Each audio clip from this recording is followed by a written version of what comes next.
couldn't celebrate Style Night without one of the most stylish women in Hollywood. You may remember her from a tiny little movie franchise called Twilight. Now she's transformed her passion for fashion into an eco-friendly, sustainable lifestyle line called Bayou with Love. That's not only beautiful, but good for the planet. Please welcome the incredible Nikki Reed. Hello. So sweet. Hi. I have so many. Thank you for having me. I have so many things I want to get to tonight. And I talk a lot, so great. We're gonna get there. I'll jump in. Okay, great. So the first thing is, obviously we know you as an actress, but you have this deep love for the environment. Where did that come from?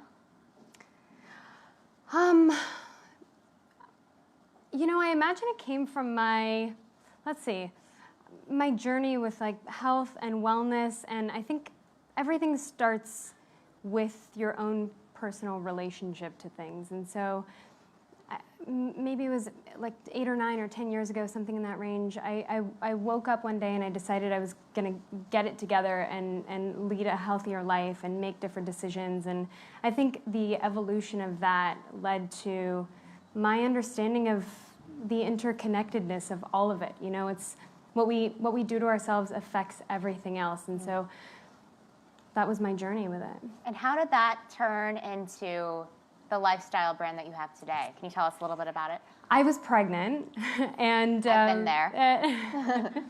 Twice. Congrats. Yeah. Oh, twice. Yeah. Okay. Congrats. You have more to come. Congrats. Hopefully. And I wanted to find products that Google wasn't providing me with. I was doing like a deep dive in Google and looking for organic pajamas and chemical-free this, and you know, the things that you start thinking about when you know you're going to become a mom, which, by the way, segue into that, it's unfortunate that we don't think about those things until we have another human that we have to think about. Like, why are we not talking about that prior to? Do you think men ever think about this? Because they don't ever have humans? That's just like throwing it out there, but I'm married to someone who, if he could have grown a human, he would have. So he's very conscious in that area. But that's a good point you're raising. I think the more we talk about it, the more they will. That's true. But I think my journey with pregnancy led me to the desire to create this, and Bayou was sort of like birthed from that, pun intended.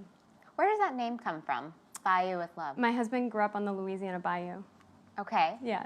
And so, have you been there with him a lot? Oh, many times. Many times. Yeah, we actually bought a piece of land on the bayou for his foundation, which is the Ian Somerhalder Foundation, and the name always stuck with me. And I remember years ago thinking, like, I've got to do something with this name because I just thought it was so beautiful and it really resonated with me. And at one point it was like, is this going to be the name of our child? And anyway, it became Bayou? That the would name be a of cool a different name. child I have, which is your company. Our company. Yeah. Yeah. So you just launched a brand new jewelry collection, and brides everywhere are going crazy for it. Can you tell us a little bit about that? Sure. So Bayou started with this all-encompassing idea of creating not just focusing on fashion, but also bringing together other like the most gorgeous rings ever. Thank you.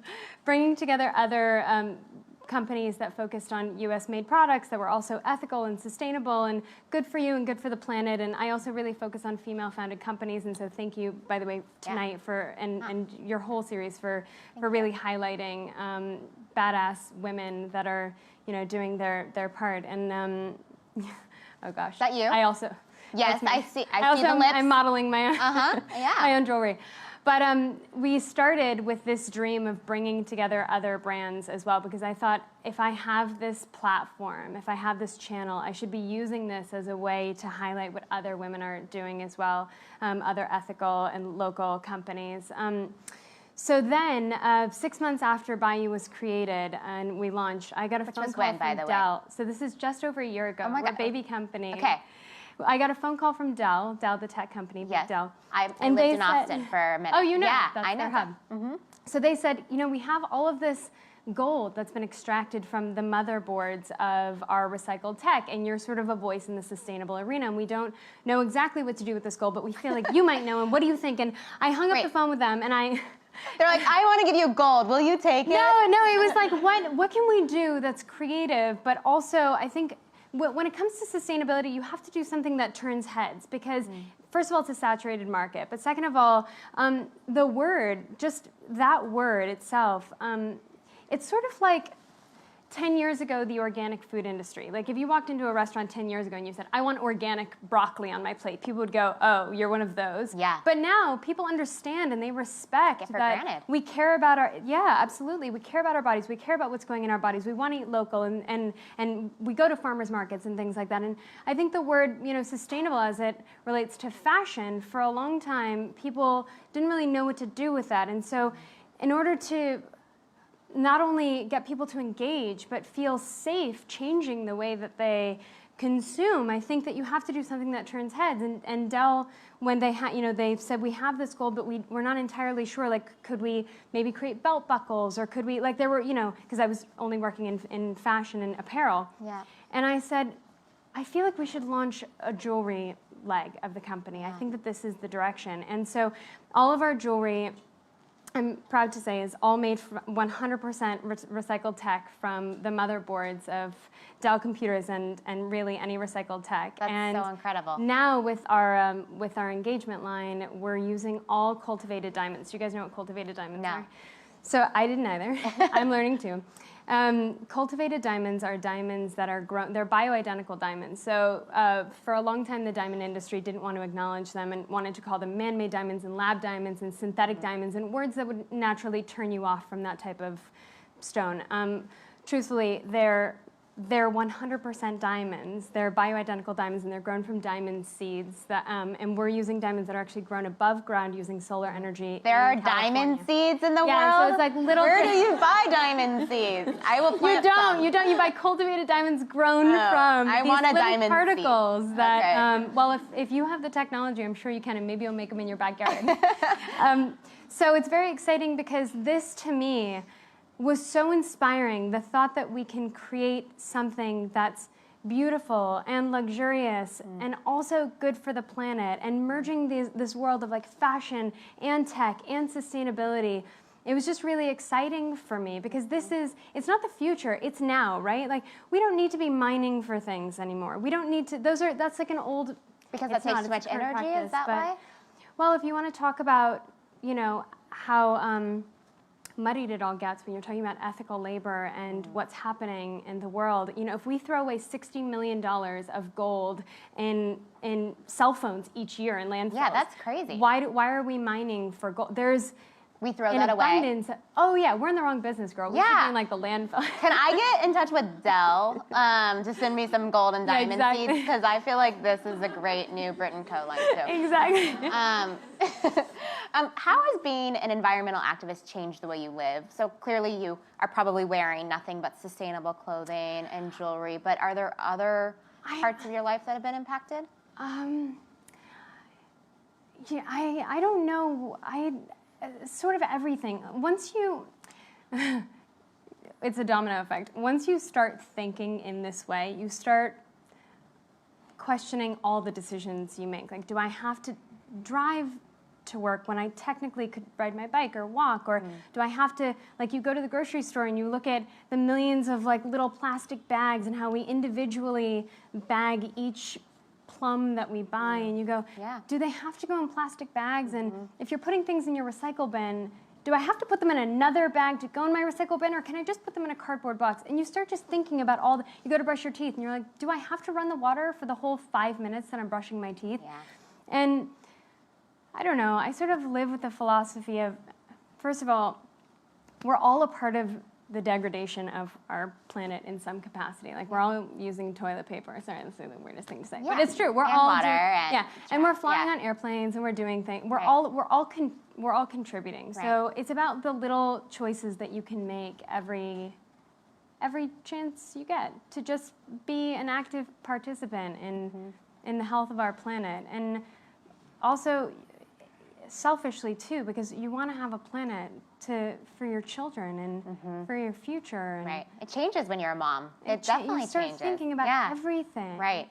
the water in Africa, where they were going to have no more water. They literally were going to put a stake in the ground in South Africa and say, sorry, we don't have water anymore. And then everyone started conserving, and finally it worked. But it had to. But why it took does it that have moment to where they had to say, guys, we're really going to turn off all of the water. Right. There just isn't any anymore. Right. Like so we're at what that are we point in gonna, time. It's crazy. And that if more we don't people start are freaking talking out. about things like they're a reality, I mean, if we still have people saying things like climate change don't exist, I mean, there's no hope. So it takes all of us getting it together. Who's saying those things? Yeah, I don't know who you're talking about. It's immediate. I mean, it's immediate. There are certain things that we shouldn't be arguing about in that capacity. It should be like, this is a no-brainer, and this is what we're doing. I mean...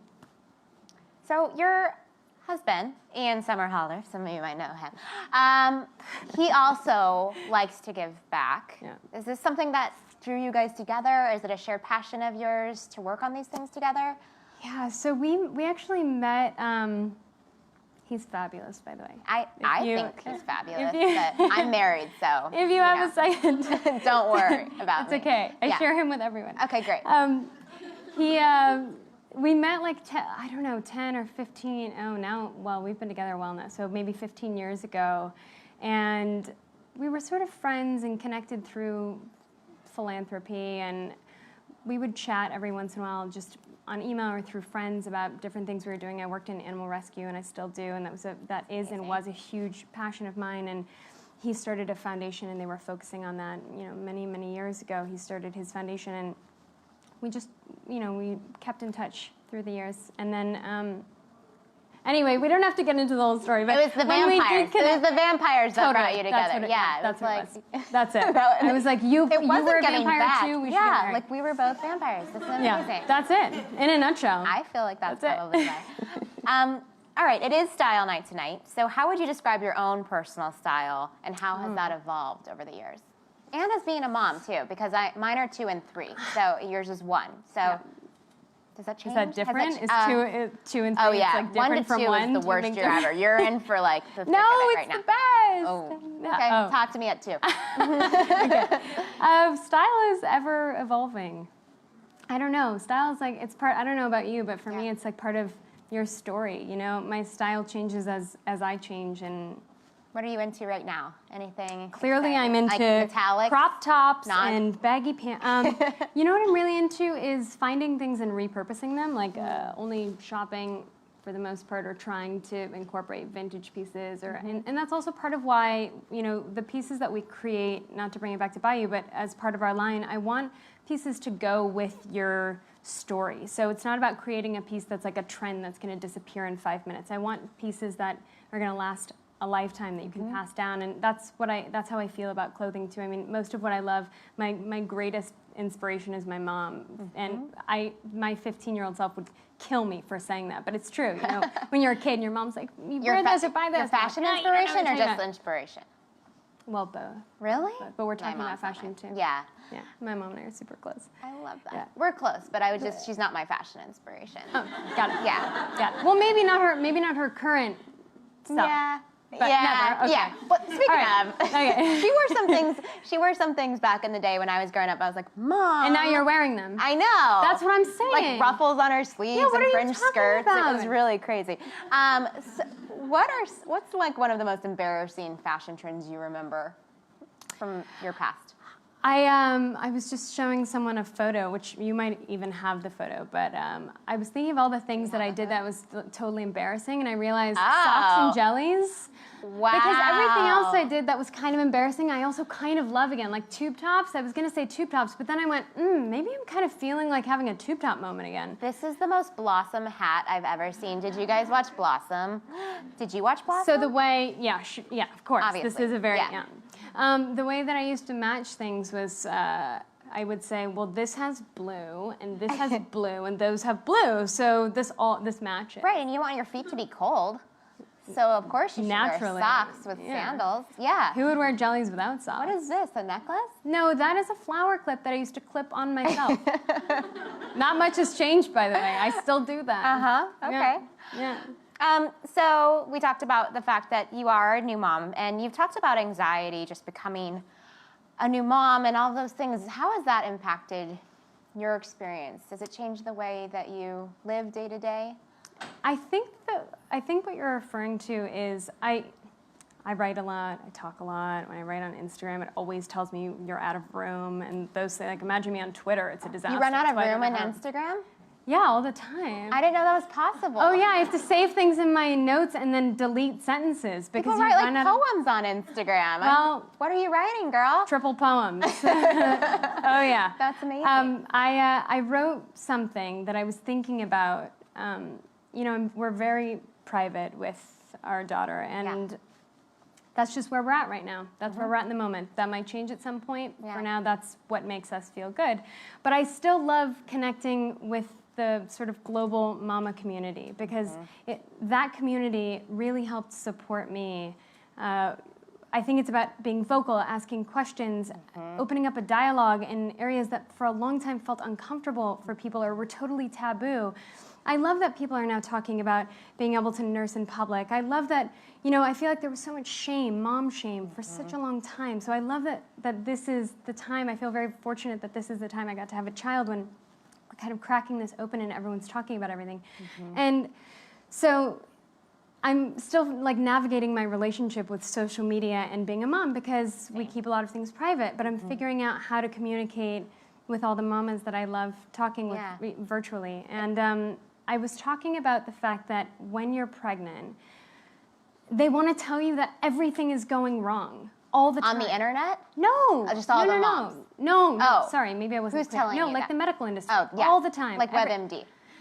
No, I literally mean like going into your doctor. the OB. Something's always wrong. I'm like, the internet? Yes. The internet tells you don't ever Google anything. I don't Google. No. When I was pregnant, I Googled everything, and I thought I was going to die like almost every day. So, that's what it's. But the community of moms that I met on the internet assured me it was okay. Right, that you weren't going to die. Yeah. Right. And that this has all happened since the beginning of time, and Right. this totally normal pregnancy. Yeah, and the business of being born and talking about natural birth and really like trusting yourself and your intuition and reconnecting with that part of ourselves that we've kind of disconnected from for so long. Or maybe it's because there isn't such an openness around it, or there wasn't for such a long time that there's been like a misunderstanding within our own bodies about this stuff. And I really had to balance trusting my body and my intuition with fear that you're plagued with when every time you go in somewhere or Google something or whatever, it's like, this is an emergency, you're gonna die, or your baby's gonna die, or like just something horrible all the time. And funny enough, all the things that I was told were gonna go wrong actually went right, and all the things that, it was the opposite, and all the things that I thought I wasn't gonna have a struggle with were challenging, so.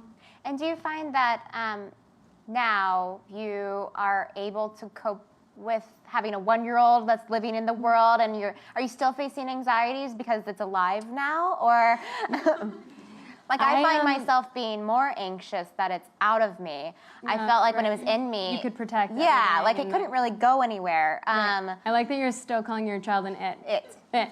We actually had the same name for our kid, but I changed it, so you got to own it. You're welcome. But okay. Thank you so much for that. I hope there are more kids. I'm excited to see how that changes for you once you have 2. But speaking of, what are the other milestones happening for you right now in your life? In life? Yeah. Life milestones? Life milestones.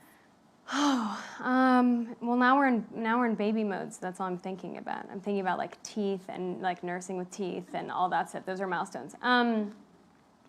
Well, I launched a company just a year ago and became a mom, so everything is kind of, up like wacky right now. I mean, we're on a plane every other day, and we're building and growing something that I love and care so much about, and then I've got this little human that I love and care so much about. So that's my whole world right now. And what's your dream for, let's say, 5 years from now? What do you think you're doing?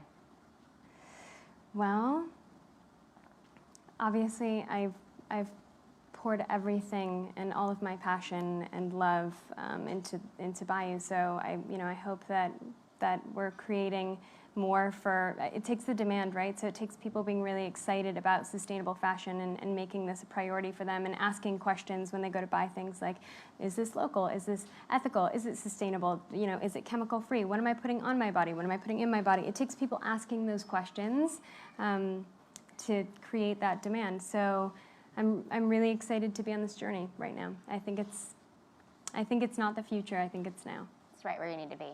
Thank you so much, Nikki Reed. Thank We you. really appreciate Thanks you for being having here me. with us tonight. Give her a hand. Thanks, guys. This has been